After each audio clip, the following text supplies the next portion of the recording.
Good everyone. So doing the relay box and fuse box for the CartuneNZ VVti.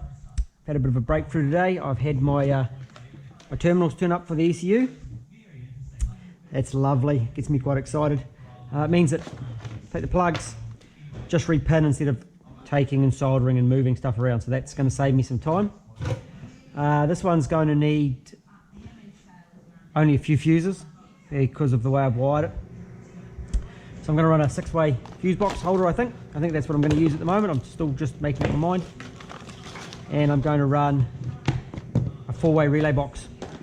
So that'll be for the EFI, changeover of fuel pump and a fan relay.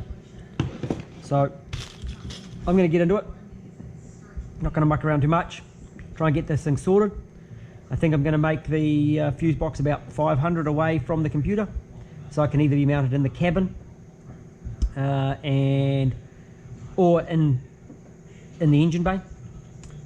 Customer will sort that out, but if I make it about 500 long, that should cover both options. And the only thing the customer is going to need to do is put a battery power to the ECU. So that should be pretty straightforward. Everything else should be wired. So I'm going to get into it, and we'll talk to you later on. We'll see how the progress is coming on.